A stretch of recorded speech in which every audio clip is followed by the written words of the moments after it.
Hello जी। Hello, कैसे हैं आप सब? आप सबको मेरी तरफ से नमस्ते। छोटों को प्यार, बड़ों को प्रणाम और दोस्तों को हेलो। तो फ्रेंड्स, आज का दिन है ये सप्तमी का दिन। माता रानी को आए हुए 7 दिन हो गए, पता ही नहीं चला कि कब 7 दिन बीत गए।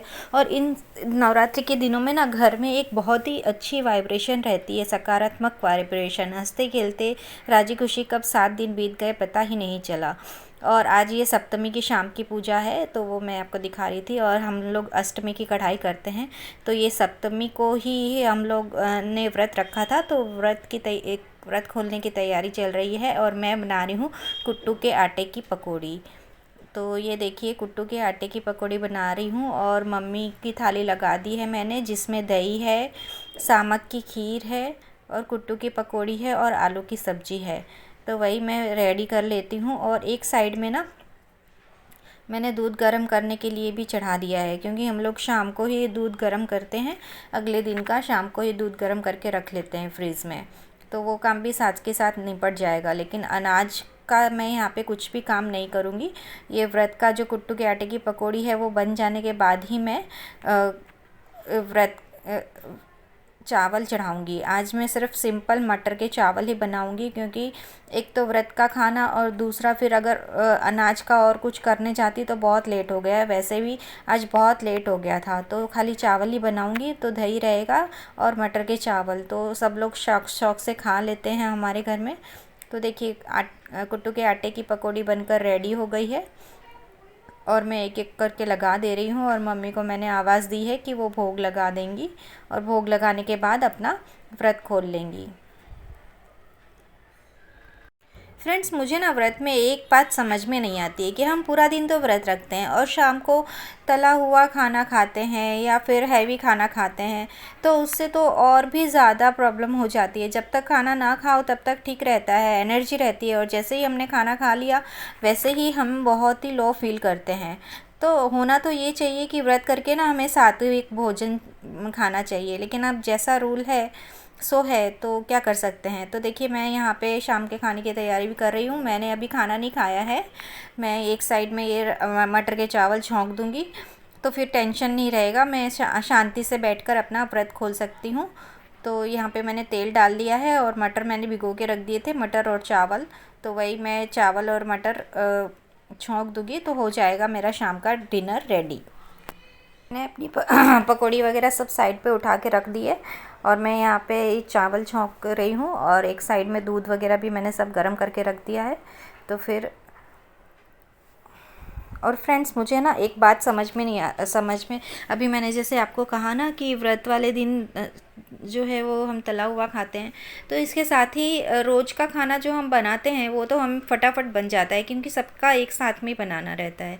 लेकिन ये जो व्रत का अलग अलग खाना रहता है ना, उसमें बहुत मतलब काम बहुत बढ़ जाता है किचन में और थकान हो जाती है। तो इससे अच्छा तो होना तो ये चाहिए कि जब व्रत करते हैं ना, हमें तो सात्विक भोजन करना चाहिए, या फिर जो बना है ना खाने में बिना प्याज लहसुन का वही खा लेना चाहिए, तो जिससे ज़्यादा काम भी नहीं हो और हमें दिमाग को भी शांति मिले। लेकिन लोगों ने अपनी अपनी सुविधा के अनुसार बना दिया है कि भाई इस दिन हम अनाज नहीं खाना चाहिए। तो अब ये कुट्टू का आटा है, ये भी तो एक तरह का अनाज ही है ना, तो इसको फलाहार में शामिल कर लिया। और जो उसकी पकौड़ियाँ बनती है या फिर पराठे बनते हैं, जो भी बनता है वो भी तो एक तरह का अनाज ही है। लेकिन होना तो ये चाहिए कि व्रत में हमें फल फ्रूट लेना चाहिए, या फिर जो भी खाने में बना है वो एक टाइम खाना हमें सिंपल खा लेना चाहिए। ये इस तरह से तला हुआ नहीं होना चाहिए। अगर मैंने व्रत अकेले रखा होता ना, तो मैं तो खाली साबूदाने की खिचड़ी ही बना के खा लेती, जिसमें ज़्यादा ऑयल वगैरह नहीं होता और पेट भी भर जाता और हेल्दी भी रहता।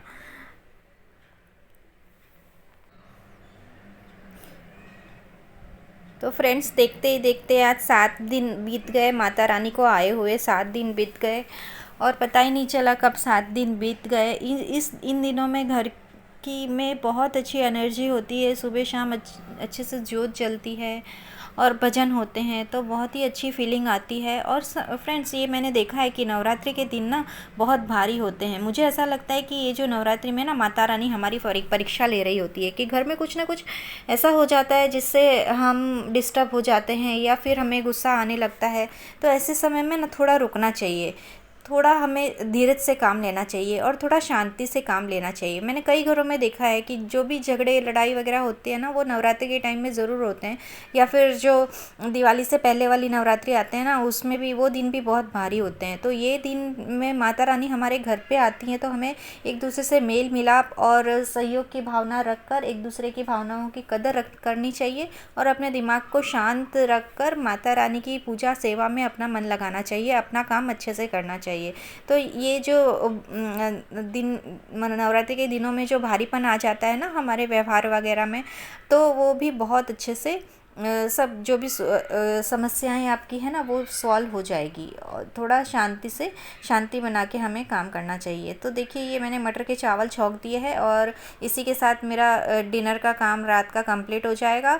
तो अब मैं अपनी भी थाली लगा लूँगी। मम्मी तो खा ही रही हैं। अब ये जैसे ही इसमें सीटी आ जाएगी, 2 सीटी आएगी, वैसे ही मैं अपनी भी थाली लगा के अपना भी व्रत खोल लूँगी। तो ये था मेरा छोटा सा व्लॉग सप्तमी के दिन का। आप सबको कैसा लगा मुझे कमेंट करके ज़रूर बताइएगा, और अच्छा लगे तो मेरे चैनल को सब्सक्राइब कीजिएगा, ठीक है। और फ्रेंड्स, ये चावल बनाने का ना एक रेशियो होता है पानी का, कि हमें पानी कितना लेना चाहिए। तो जितना चावल हो ना, उसका डबल पानी डालना चाहिए हमें। तो चावल एकदम खिले खिले बनते हैं। और इसका एक सीक्रेट और भी है कि जैसे ही सीटी आई ना चावल में, तो चावल की सीटी हमें निकाल देनी चाहिए इन द सेंस, मतलब आधी सीटी हमें निकाल देनी चाहिए। सीटी आते ही 2 सीटी लेती हूँ मैं और आधी सीटी मैं निकाल देती हूँ। तो वो चावल कभी भी चिपचिपे नहीं बनेंगे आपके। इस तरह से डबल पानी और सीटी निकालने का जो फंडा है ना, वो आप लोग भी अपनाइए, तो आप लोगों के भी चावल कभी भी चिपकेंगे नहीं एक दूसरे से, और खिले खिले चावल बनेंगे।